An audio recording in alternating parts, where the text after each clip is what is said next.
Welcome to the place of which you've been warned, where knowledge gathers and hits like a swarm. Return to a time when your soul was untorn. Rejoice, my friends. This is semblance of form. Here we go again. It's time for another video. I hope you are having a blessed day. I believe I am.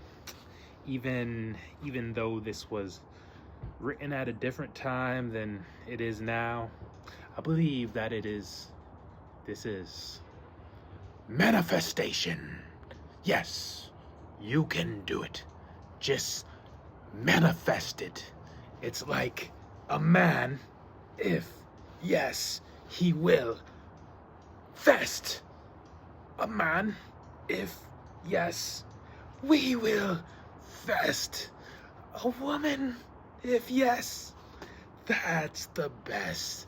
We manifest. Yes, we manifest. We are blessed.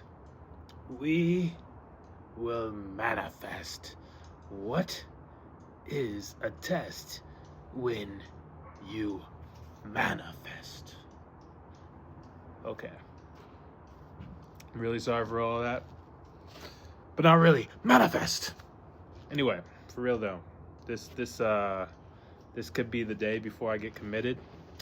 It could also be because I wrote this at 5:30 in the morning, and I was a bit delirious. Now I gotta perform. Gotta step up and make it happen. But I'm not tired yet, man, because I'm too busy manifesting. Yeah, and if you think it's cringed, you're just scared of yourself. So, if you're feeling some type of way, that's a you problem. Us over here, we are manifesting. And we can't be taken down by any negative Nancys or noxious Nellies or the subtracting Sarahs out there.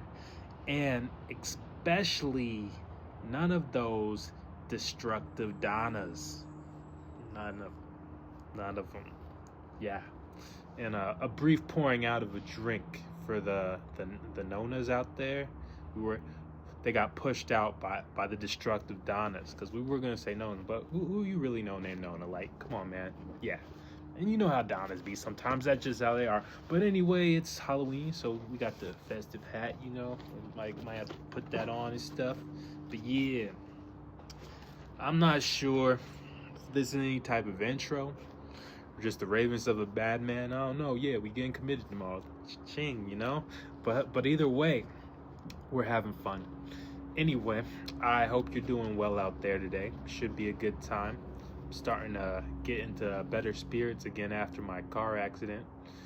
A lot of things are pushing forward, and I'll have even more to show you pretty soon. In fact, I'm working on this new program that's supposed to make it so my eyes line up and stuff, and I can see the teleprompter, so none of that old, rickety ass stuff that you've been seeing, man. We back on point. Music's about to start becoming available on many different platforms, and we can track how that goes and can break down what I learned from the process. But yeah, happy Halloween, people.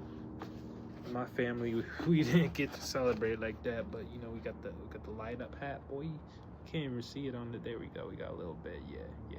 Anyway, but yeah, we learn from the process what works and what doesn't, so you can take my experiences and put them to good use in your endeavors, huh? Because the world is like a pyramid system, cowboy. Often, you need to flip it on its head. We got the one glove hand, normal hand. But yeah, powerful base of one that can reach out to grow upwards and grab more and more people as it grows. That's what we're looking for here. We've turned the pyramid upside down. Yeah, the roommates and I had a wild conversation the other day. In fact, those roommates have actually been moved out for about a week or so now. That's how long it's been since I wrote this and since I'm actually making the video. Probably about 2 weeks now. But anyway, yeah, we were talking about Adam and Eve and the question of original sin.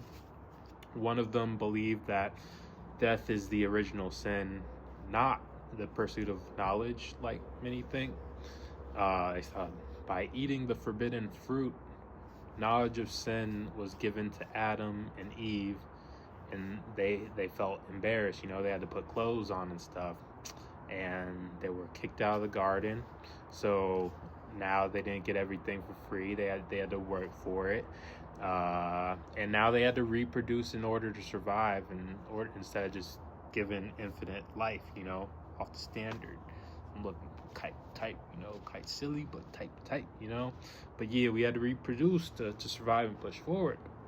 They lost their eternal life, and the lifespan of humans steadily decreased over time, as we are told.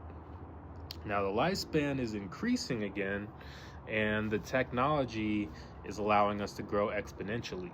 So Adam and Eve originally ate from just the tree of life, and they still knew all the animals in the trees of the garden. So their theory was, what if knowledge is not the real problem from eating the fruit, but the real problem was the sin that was introduced through eating the fruit? Because they had knowledge, but it could just be the learning of evil that allowed them to decide that there was a delineation between the two of good and evil. Kind of deep. I was like, oh, that's pretty good. I ain't mad at that. But anyway, someone more scriptural will probably tell me more or something. Perhaps the idea, though, is that discovering the infinite life that we're looking for, it could cure the sin of death. And there are many forms of death we don't think about. There's death of the heart, death of the mind, death of the spirit, death of the soul, death of progress, death of agreements, and many more. So maybe we are simply working towards the end of death. For the Bible does say in the end people will be given infinite bodies. I don't know, but it is something to think about. And I enjoyed hearing that perspective. I thought it was pretty interesting. The Bible also says that people will live forever and want to die because of the end days. So I don't know. We're working with what we got. Maybe one day, come down, tell us what we need to know. But we're going ahead. Anyway, let me go ahead and get into the topic of the day before we get lost again. Today, I wanted to go into my personal college experience, brushing across a few major moments, while also giving some of my general thoughts on the journey. We're gonna do more on the what's happening in college in the next video, but we gotta get them started. We gotta get them going. So during the freshman year, I happened to have a roommate with a birthday a couple days after mine, and we were both situated on the 7th floor of the Sanford high-rise dorms. Now, you might be thinking high-rise is a good thing, but nah, man. These were definitely the worst dorms on campus. Kinda. On one side, you have probably 5x8 rooms, so you're pretty small for 2 people. You pretty much had to bunk your bed to have any type of decent space. Some people just put, if they were by themselves, they put 2 beds together. They just have one bed taking up their entire room. But yeah, so you had 10 floors going girl, boy, starting from the 2nd floor. So the cool part about it is you had the most opportunity to interact with other people probably than anybody else on campus, because there's no place where they're stacking as many people than there. And also 95% of the people there were freshmen, so On one hand, there's no easy access to seeing what the more established students are doing and like how they get by on their college life.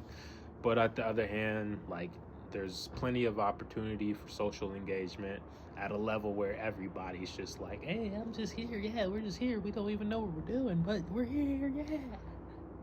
Anyway, me and my roommate, we got along great, and we're still best of friends to this day. One of the weirdest things to me was the sea of students walking to class at busy times of day, you know, like in the morning about 10, maybe about noon. But every time, you know, you'd be walking and you'd be like, damn, everyone's in their own world. I wish I like saw more positive interactions. But like it kind of felt like a funeral march on some days, especially if the weather was poor. So personally, I probably should have worked harder to interact with other people, but I didn't really know exactly who I was, how it was. I was very much a fish out of water in this situation. One, I'm a black dude, so that's like 10% at every college unless you go to HBCU. And then having lived in the city of Durham most of my life, the differences in types of people was pretty staggering. Like just 2 hours away, the vibes were completely different. Like in Durham, we were all about Duke and UNC, that basketball rivalry. We ain't talking about U State. Chill out.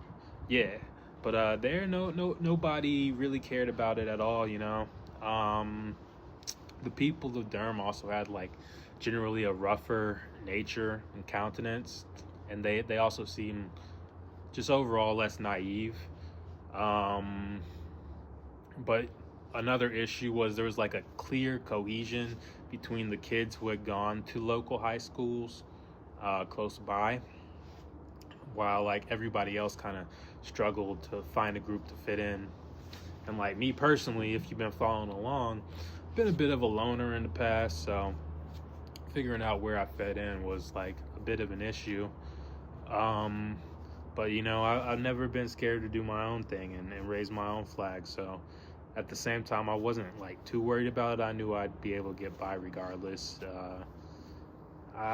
Anyway, so even though my roommate and I got along well, the first semester I rarely hung out with him in his group. My best friend that first semester was a dude, we're gonna call him by N.A. N.A. He also grew up in Durham. He was this white dude, but he was about as hood as they come. Like the hoodest of white dudes, he's like right there sitting like right below Eminem or something. But anyway, so he's not the fake kind, you know, the kind that's like trying to be black, you know, but I'm talking about a genuine like down the ride dude. If you had to handle a problem, this is the type of guy you wanted to come with you, because he'd come through and he'd be ready to bring some noise. So yeah, he'd come to my room and we'd hang out, we'd go play basketball, just scout around campus, see what we could get into, or smoke some weed. Usually smoke some weed. But we were both pretty good with people, but he liked to stick to his own vibe, you know, like the Durham, like gritty style, you know, and there really wasn't anybody around who's really bringing that type of flair. So it's just me and him most of the time. Eventually we started selling green, and quickly became pretty successful. We had a great connect who would get us an ounce of that straight dirt green, but it's actually like look more like brown, and it would come, he'd have this freaking pizza box and it'd be fully bricked out in the pizza box. You just got bricks in the pizza box, buy an ounce or for $50. Yeah, sorry YouTube. We sell it for like 10 a gram, and unless we were cool with somebody, if we were cool with you, we'd be like, all right, yeah, you can have it for $5. But we weren't really smoking to make money as much as to like have a good time, make sure that we could easily flip when we got the re-up, have a bit of extra money to get some food from the cafeteria, the commissary. But yeah, every ounce, yeah, we take a bunch out. And we just challenge each other to we can be like, hey, cowboy, who's the best blunt roller around here? And so the pinnacle of that was like when we rolled about 11 grams into a single blunt that took 5 Dutches and was about like about 16 inches long. I think we measured it. And then we hotboxed our homegirl's 1999 Mustang. You know, Mustangs were super tight back then. But yeah, we had like 5 people in that thing. The whole thing took about an hour to smoke. We had to take a break and get out of the car once because the smoke was just like that intense. And then when we got back to school, we were just blitzed out of our minds, not really thinking about much when we're coming in the doors. And the security guard who's sitting at the front desk, he immediately stops the crew, and he's just like, y'all smell like y'all been bathing in weed. We're like, oh shit. But my boy Kelvin, he was the only one who was thinking on his toes. Like, this dude like immediately just bolted up the stairs. Like, if we all had done it, hey, we might have all gotten away, cause the security guard, he was kind of big dude, man. He looked like around probably about 300, and I don't think he could have ran too many stairs. Just to be honest, no disrespect intended, but yeah, we did have like a couple girls with us, so one of them might have gotten caught, and if anybody got caught, they probably rat. You know who they're looking at. Me and my boy N.A., because we were kind of ringleaders of the whole thing, and I could not have that type of like heat coming down, you know. So I wanted to try to keep it chill, you know. So we thought, like me and N.A., we thought it was cool. So I wasn't ready to take an L. I knew I had all this stuff in the room, but I didn't have anything on me. And I knew there was a delay between when the security guard would call the real cops and when they would come there and try to look at things and try to figure what's going on. So I'm just like immediately on my phone, just like chilling in the cut, like texting my boy who lives on the 3rd floor. I'm like, yo, hey, what up, bro? Yeah, there. You get in there, make sure you get this, this. And boom, 5 minutes, he's in and out of my room. Cops didn't show up till like 30 minutes later. He had already sent me the picture of the backpack all full up, you know, like for a minute. So, hey, things were safely secured. I'm gonna love that dude forever for that stuff, because, you know, you need people like that. One of those who gets the shit done when shit goes down, you know, when your back's against the wall. Like, you gotta have that comeback kid type of dude. And yeah, that's what he was. So that's who I try to be as well, man. If you ever need something and we tight, I got you. And so that was all well and good. We got away from that one. As far as classes go, I got along decently enough that year. I was taken back by the dramatic change in difficulty between high school and college, and I was supposed to have gone to like a good high school, but nah, it didn't really stack up. But I was actually having to take notes. I was actually doing homework, and at least some of it. But I believe I only struggled in a couple of classes, and I pulled even more crazy tricks out of nowhere on others, like stuff like going to a class for only 7 out of the 30-something days and still pulling a B. Because I persuaded the teacher. She's a nice old lady. She was nice. And I wrote a bomb final exam, and she's just like, okay, all right, I'll give you a B. And that was nice. Nice to have. Kept my GPA doing okay. But I was also in a class group centered around the show The Wire on HBO, which was a pretty cool experience. I mean, I'm getting 7 credits for 3 classes based around a TV show. Like a TV show, awesome TV show. I mean, what could be more primo? Like, if you haven't seen The Wire, you need to see The Wire. Like, come on, man, where you've been? It's like a top 5 of all time show, man. If you haven't seen it, go see it. Anyway, first semester was pretty fun, but things changed drastically in the second semester. However, that's all the time we have today, boys and girls, and theys and plays, and can't put their finger on a thing to be called by the time of day. We will get into more tomorrow. I should be able to wrap up most of the college life, maybe hit a bit more, maybe not, a little more, maybe less. You know, we hit a lot on the front end, so I'm pretty happy with that progress. Pretty good, right? Yeah. So that the like and comment, subscribe, whatever you want to do with that, man. You just, I'll just throw it at you like, you know, yeah. Anyway, peace. Be easy. Have a good one. Till next time. Later. Deuces. Yeah.